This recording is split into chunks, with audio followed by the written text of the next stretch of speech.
wabarakatuh. Dikisahkan, pada suatu ketika ada dua orang ahli spiritual yang merasa penasaran dengan kecerdikan Abu Nawas.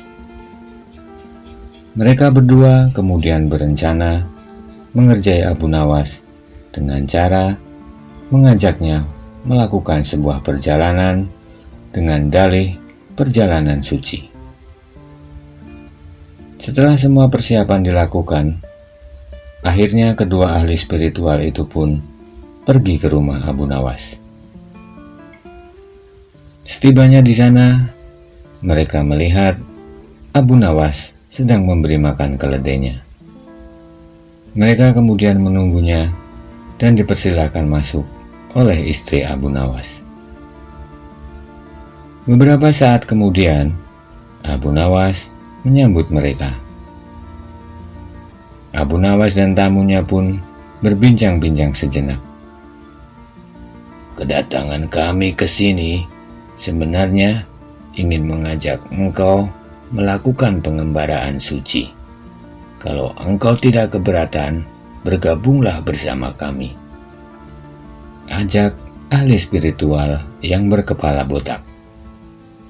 Wah, dengan senang hati. Kapan waktunya? Tanya Abu Nawas polos. Besok pagi, kata ahli spiritual yang berambut panjang. Baiklah, kalau begitu kita bertemu besok pagi, kata Abu Nawas menyanggupi. Keesokan paginya, mereka bertiga berangkat bersama. Abu Nawas mengenakan bagian jubah seorang sufi, sementara kedua orang ahli spiritual memakai baju identitas kebesaran mereka. Karena tidak membawa bekal, di tengah-tengah perjalanan mereka semua merasa kelaparan. Hai Abu Nawas, bagaimana kalau engkau saja yang mengumpulkan derma untuk membeli makanan bagi kita bertiga? Karena kami akan melakukan ritual dahulu, kata salah seorang ahli spiritual. Tanpa banyak bicara, Abu Nawas berangkat mencari dan mengumpulkan derma atau bantuan dari satu desa ke desa yang lain. Setelah derma terkumpul, Abu Nawas langsung membelikan makanan yang cukup untuk mereka bertiga. Akhirnya, Abu Nawas kembali menemui kedua ahli spiritual tersebut dengan membawa makanan. Karena sudah tak sanggup menahan rasa lapar, Abu Nawas berkata, "Mari segera kita bagi makanan ini sekarang juga." Jangan sekarang, kami sedang berpuasa, kata ahli spiritual yang berkepala botak. Tetapi aku hanya menginginkan bagianku saja, sedangkan bagian kalian terserah kalian mau dimakan kapan saja, pinta Abu Nawas. Aku tidak setuju. Kita harus selalu bersama dalam berbuat apapun, termasuk makan, kata salah seorang ahli spiritual. Betul, aku pun tidak setuju, karena waktu makanku besok pagi, bukan sekarang, kata ahli spiritual yang lainnya.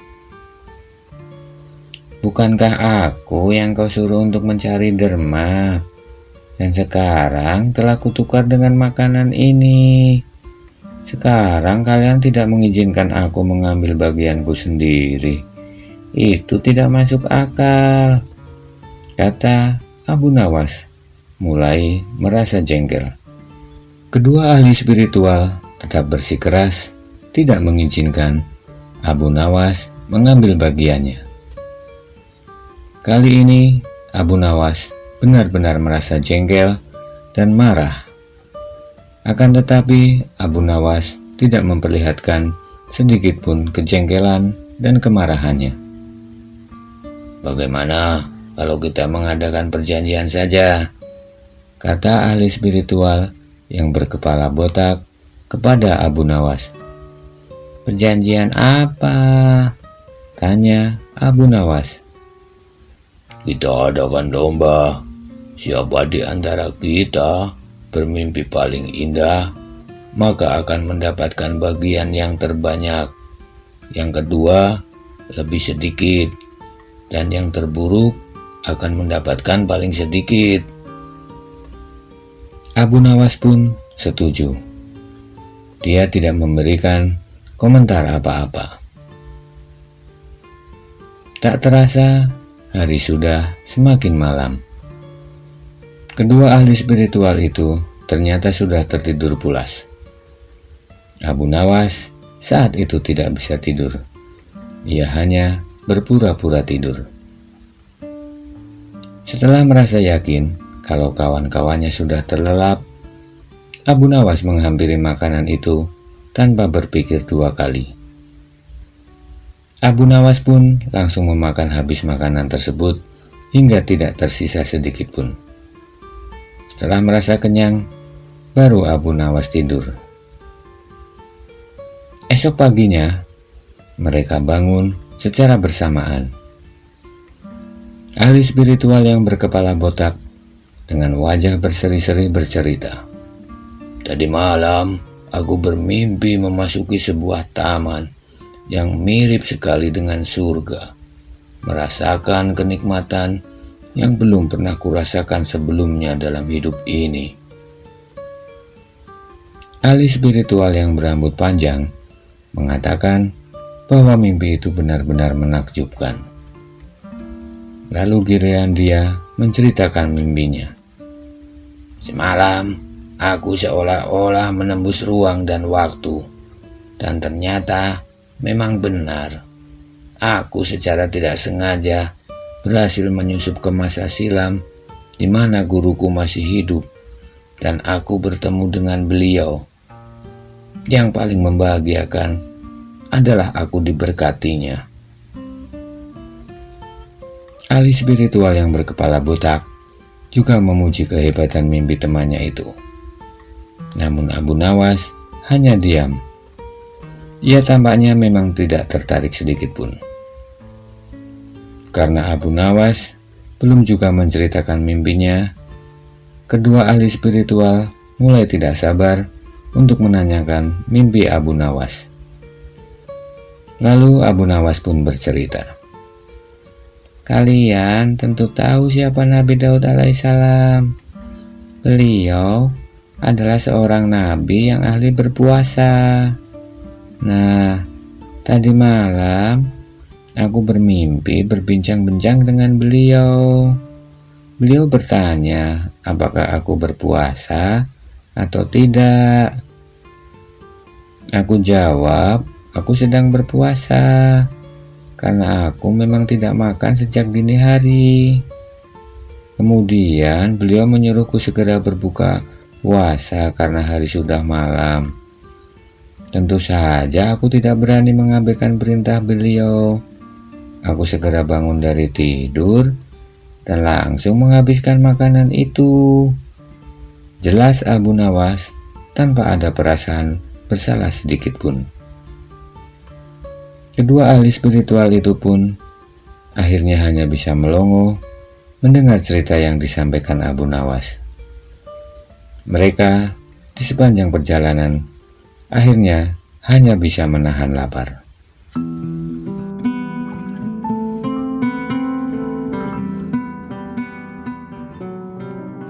Diceritakan pada saat itu Abu Nawas menjadi salah seorang tokoh masyarakat yang sangat disegani. Hampir seluruh masyarakat mengakui kecerdikan dan kecerdasannya. Karena kepintarannya dalam memecahkan masalah, sehingga Baginda Raja kerap sekali memanggilnya ke istana. Selain cerdik, Abu Nawas ternyata juga dikenal sebagai sosok yang pintar dalam membaca berbagai kejadian alam. Suatu hari, ketika Abu Nawas sedang berjalan-jalan di pasar, tiba-tiba hujan turun dengan derasnya. Banyak pedagang yang kemudian mengamankan barang dagangannya agar tidak terkena air hujan. Abu Nawas pun memilih berteduh di salah satu bangunan di sudut pasar. Rupanya, di tempat tersebut ada beberapa pedagang yang juga sedang berteduh. Hujan yang turun ternyata cukup lama. Banyak orang yang merasa resah karena hujan tidak juga berhenti. Sementara itu, hari sudah menjelang sore. Tiba-tiba, seorang pedagang berkata kepada Abu Nawas, "Hai Abu Nawas, katanya kau cerdas dan pandai membaca pertanda alam. Coba kau hentikan hujan ini." "Aku tidak bisa menghentikan hujan. Yang bisa menghentikan hujan itu hanya Allah," jawab Abu Nawas. "Lebih baik ditunggu saja, dan mari sama-sama berdoa agar hujan segera reda," lanjut Abu Nawas. Banyak pedagang dan orang-orang yang ternyata sedang mengamati Abu Nawas. Mereka rata-rata berharap agar Abu Nawas melakukan sesuatu agar dapat menghentikan hujan. Pakaian Abu Nawas dan sorban yang digunakan tanpa sudah mulai basah terkena percikan air hujan. Karena merasa berat, Abu Nawas pun kemudian melepas sorban yang dikenakan. Dia kemudian memutar-mutarkan di atas kepala dan kemudian memerasnya agar sorban tidak terlalu basah. Tidak begitu lama setelah itu, hujan tiba-tiba berhenti. Orang-orang pun merasa senang. Keriuhan pun mulai terasa. Para pedagang pun segera mengemasi barang dagangannya. Sementara itu, beberapa orang terlihat takjub melihat dengan tingkah laku Abu Nawas. "Kau lihat tadi, begitu Abu Nawas memutar-mutar sorbannya, tiba-tiba hujan langsung berhenti," ucap salah seorang yang berkepala botak. "Iya benar, pasti itu sorban ajaib," kata yang lainnya. "Bagaimana kalau sorban itu kita curi?" kata orang yang berambut panjang. "Benar, kita jual, pasti harganya sangat tinggi." Karena hari sudah menjelang malam, Abu Nawas dan orang-orang yang ada di pasar segera pulang ke rumah. Sementara itu, 3 orang jahat yang berencana mencuri sorban mengikuti Abu Nawas sampai di rumahnya. Abu Nawas yang sudah merasa kedinginan, kemudian segera berganti baju. Dia kemudian meletakkan sorbannya di tempat jemuran. Ketiga orang tadi rupanya terlihat sedang mengamati gerak-gerik Abu Nawas. "Kita tunggu Abu Nawas tertidur. Setelah itu, baru kita ambil sorbannya," ucap salah seorang yang berkepala botak. Keesokan paginya, matahari bersinar dengan terang. Abu Nawas yang sudah bangun semenjak subuh, kemudian hendak menjemur sorbannya dan pakaiannya yang basah kemarin. Alangkah terkejutnya Abu Nawas melihat sorbannya sudah hilang. "Kemana sorbanku? Masa sorban sudah jelek seperti itu ada yang mencuri?" batin Abu Nawas. "Ya sudahlah, nanti aku beli lagi sorban yang lebih bagus." Sementara itu, 3 orang yang berhasil mencuri sorban Abu Nawas kemudian menyebarkan berita di pasar bahwa ada sorban yang mampu menghentikan hujan. Sorban itu termasuk benda sakti karena selalu dipakai oleh Abu Nawas. Banyak orang yang merasa tertarik untuk membeli sorban tersebut. Mereka percaya, apalagi sorban tersebut kepunyaan Abu Nawas. Namun, harga yang ditawarkan oleh ketiga orang pencuri tersebut sangatlah mahal, yaitu 100 dinar. "Sorban ini karena sakti dan mampu menghentikan hujan, maka aku jual 100 dinar, jawab orang yang berambut panjang. Meski sorban tersebut mampu menarik perhatian banyak orang, namun ternyata tidak ada yang sanggup membelinya. Ketiga orang tersebut kemudian membawa sorban ke desa sebelah, karena mereka mendengar bahwa ada saudagar kaya raya yang suka dengan barang-barang ajaib. Tuan, sorban ini sangat spesial karena mampu menghentikan hujan. Ini hanya kami jual 100 dinar saja, kata orang yang berambut panjang. Baiklah, aku beli sorban itu, kata saudagar yang kaya raya tersebut. Memangnya sorban itu dulunya milik siapa? Tanya saudagar tersebut. Sorban ini milik Abu Nawas. Tuan tahu Abu Nawas kan? Jelas orang yang berambut panjang. Tentu saja, aku mengenalnya. Dia memang orang yang cerdik dan mempunyai banyak kepandaian, jawab saudagar.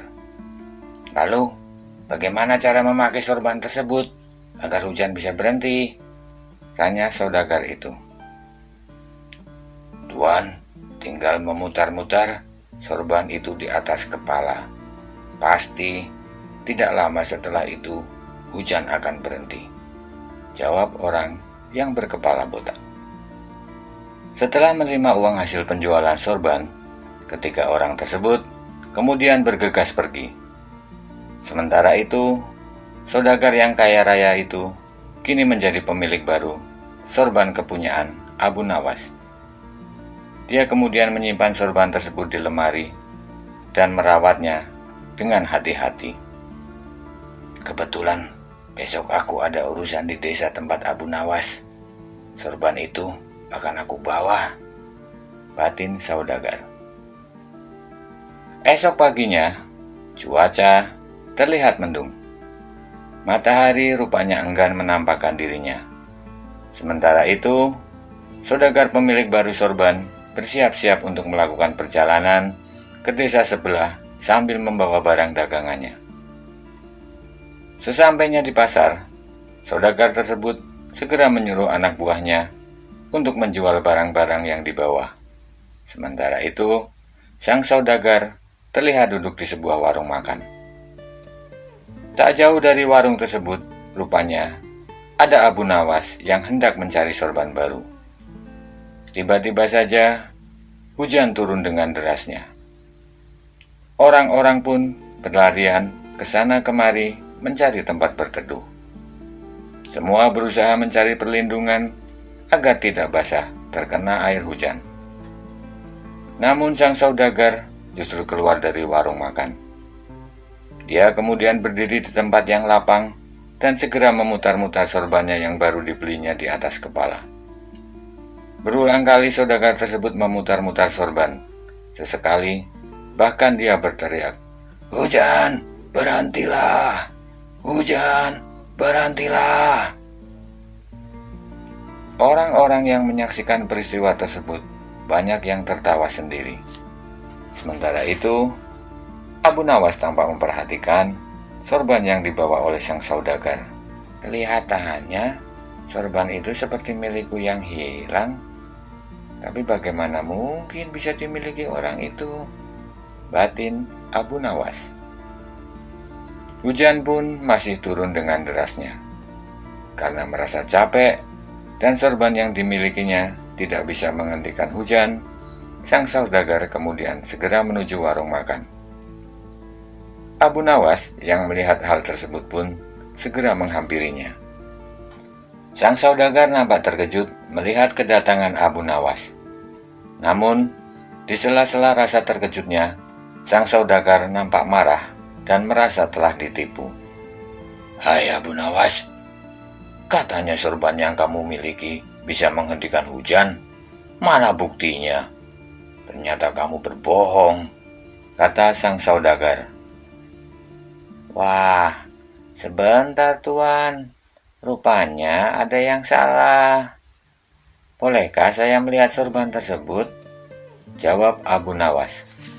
Sang saudagar kemudian segera memberikan sorban yang dimilikinya kepada Abu Nawas. "Itu sorbanmu. Sudah kubeli mahal-mahal, ternyata sama sekali tidak berkhasiat, kata sang saudagar ketus. Mendengar perkataan saudagar tersebut, Abu Nawas justru tersenyum dan sedikit tertawa. Maaf tuan, ini memang sorban milik saya. Tapi beberapa hari yang lalu, sorban itu hilang. Rupanya ada yang mencuri, kata Abu Nawas.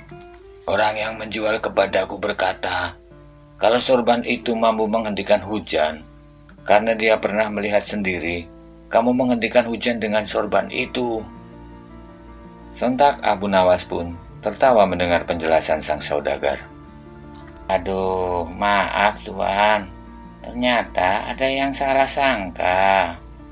Waktu itu memang sedang hujan, dan saya memutar-mutar sorban di atas kepala, karena biar sorban itu kering, bukan untuk menghentikan hujan, jelas Abu Nawas.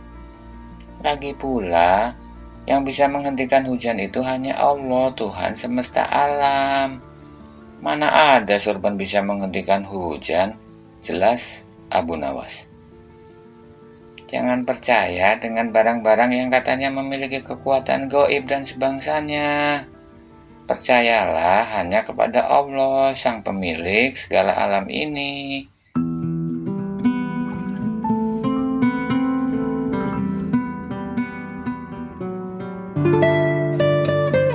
Malam hari itu, cuaca nampak bersahabat.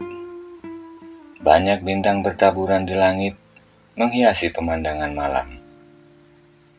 Di salah satu sudut istana, Baginda Raja dan Abu Nawas terlihat sedang duduk berdua. Mereka terlihat akrab dan tampak sedang ngobrol santai. Sementara itu, di sudut istana yang lain, sejumlah petinggi istana tampak memandangi mereka dengan tatapan mata tak berkedip. Terlihat di wajah-wajah para petinggi tersebut ekspresi kurang bersahabat. Hebat sekali Abu Nawas, bisa sedekat itu dengan Baginda Raja, kata salah seorang dari mereka dengan wajah iri. Aku curiga, jangan-jangan ada yang tidak beres, atau Abu Nawas menggunakan sihir untuk mengguna-gunai paduka raja, kata yang lainnya. Desas-desus tentang ketidaksukaan para petinggi kerajaan terhadap Abu Nawas ternyata telah sampai di telinga paduka raja. Namun paduka raja tidak ingin mengambil tindakan terlebih dahulu. Beliau membiarkan kelakuan para petinggi kerajaan tersebut. Abu Nawas, kau tahu, lihatlah di sudut sana, para petinggi kerajaan ini sedang memandangimu dengan wajah iri, tanya Baginda Raja. Ampun Baginda, mungkin mereka iri memang belum tahu saya sepenuhnya. Jadi wajar saja jika mereka bersikap demikian, kata Abu Nawas. Mereka kan sudah tahu tentang dirimu, karena kamu seringkali ke istana, kata Baginda Raja. Betul tuanku, mereka tahu. Tapi tidak mengenal saya lebih dalam, jawab Abu Nawas. Saya dengar paduka ingin sekali memelihara rusa, tanya Abu Nawas sambil menyeruput minuman yang dihidangkan. Iya, tapi kau jangan mengalihkan pembicaraan ini.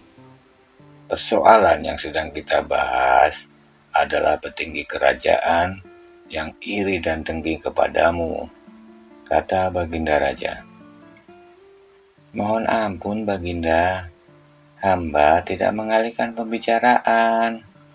Hanya saja, hamba kira nanti pas rusa itu datang, saya bisa sekaligus memberikan pemahaman sedikit kepada mereka, jawab Abu Nawas.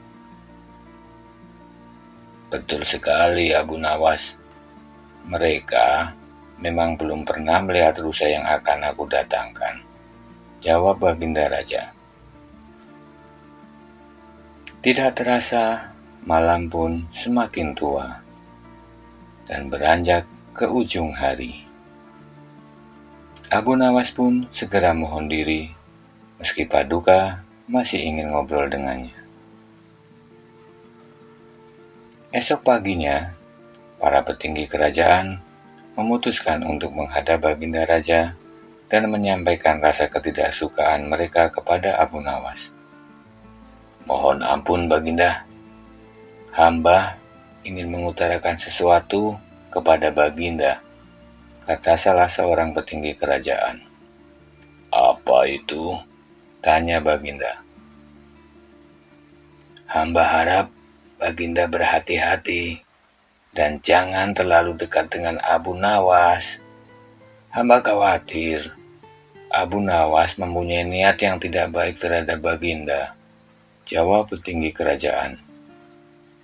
Betul Baginda, hamba juga curiga Abu Nawas menggunakan sihir untuk mengguna-gunai Baginda agar mau tunduk, kata petinggi kerajaan yang lain.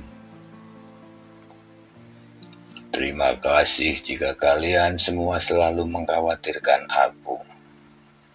Tapi, janganlah menuduh seseorang jika kalian tidak mengetahui yang sebenarnya, jawab Baginda Raja dengan bijaksana. Mohon ampun Baginda, hamba hanya ingin yang terbaik untuk Baginda Raja, kata petinggi kerajaan. Baiklah, nanti siang akan ada kiriman dari negara sahabat kita.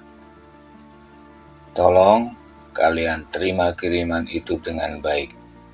Jangan dibuka sebelum aku perintahkan, kata Baginda Raja. Siang harinya, kiriman dari negara sahabat seperti yang diceritakan Baginda Raja datang. Kiriman tersebut dibungkus dengan kotak yang amat besar dan tertutup rapat, sehingga tidak ada satupun para petinggi kerajaan yang bisa melihat isinya. Mereka pun terlihat sangat penasaran. Wah, luar biasa besar. Jangan-jangan isinya emas permata yang sangat banyak, ucap salah satu dari mereka.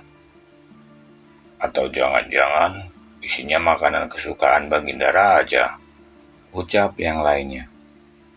Sore harinya, Baginda Raja kemudian mengumpulkan semua petinggi kerajaan di sekitar kiriman dari negara sahabat tersebut. Baginda Raja kemudian memerintahkan pengawal untuk memanggil Abu Nawas.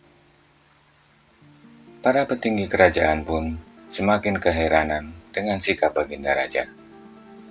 Mereka tidak mengerti kenapa untuk membuka paket kiriman dari negara sahabat saja mesti harus ada Abu Nawas.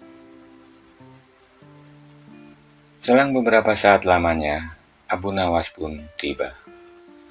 Abu Nawas, paket kiriman dari negara sahabat telah datang.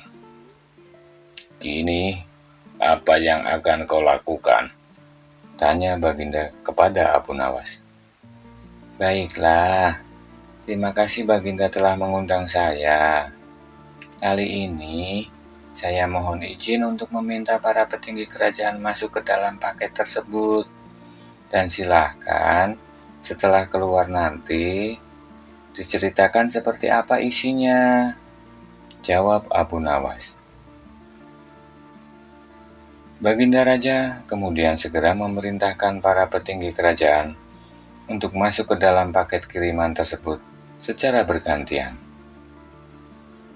Wajah para petinggi kerajaan nampak bertanya-tanya, namun mereka tidak mau membantah perintah Baginda Raja. Segera saja mereka memasuki paket kiriman tersebut secara bergantian. Setelah beberapa menit lamanya, kemudian para petinggi kerajaan pun kemudian menceritakan apa yang dirabanya dalam paket tersebut. Hamba mengira paket ini isinya baju-baju yang mahal harganya, karena saya tadi menyentuh sesuatu dan terasa sangat halus. kata salah seorang petinggi kerajaan. Kalau menurut hamba, ini adalah emas yang berbentuk bulat panjang, kata yang lainnya. Ternyata semua petinggi kerajaan mempunyai pendapat yang berbeda-beda tentang isi paket kiriman dari negara sahabat tersebut.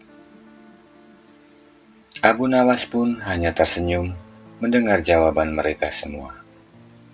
Begitu pula dengan Baginda Raja. Nah, sekarang semua mempunyai pendapat sendiri-sendiri. Terus, mau bagaimana Abu Nawas? Tanya Baginda Raja. Mohon ampun Baginda, hamba mohon izin untuk membuka paket tersebut, kata Abu Nawas. Setelah paket kiriman tersebut dibuka, semua petinggi kerajaan yang ada di tempat tersebut nampak terkejut. Semua tidak mengira bahwa isinya adalah seekor rusa yang selama ini Baginda Raja inginkan. Nah, sekarang semua bisa melihat isi paket kiriman tersebut dengan jelas dan gamblang. Saya maklum adanya ketika para petinggi kerajaan menyebutkan dan menerka apa isi paket tersebut. Semua pasti tidak ada yang benar. Semua itu disebabkan karena ketidaktahuan. Jadi, wajar saja jika semua hanya bisa menerka sesuai pengetahuannya, kata Abu Nawas. Wajar saja jika para petinggi kerajaan iri dan bersikap waspada kepada saya, karena belum mengenal saya secara mendalam, lanjut Abu Nawas. Para petinggi kerajaan hanya terdiam.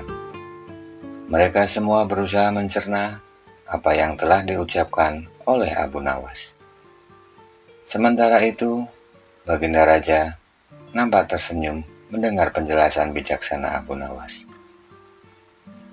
Mungkin ada yang mengira saya menggunakan sihir untuk mendekati Paduka. Benar sekali, saya menggunakan sihir. Tapi, sihir yang saya gunakan tidak seperti yang para petinggi kerajaan bayangkan. Saya tidak menggunakan mantra-mantra ataupun barang-barang goib. Saya hanya berusaha menyenangkan hati Baginda Raja dan patuh dengan perintahnya, jelas Abu Nawas. Petinggi kerajaan yang menuduh Abu Nawas menggunakan sihir terlihat memerah mukanya mendengar penjelasan tersebut. Dia tidak mengira bahwa penjelasan Abu Nawas mampu mematahkan prasangka jelek yang selama ini dia pikirkan. Wassalamualaikum warahmatullahi wabarakatuh.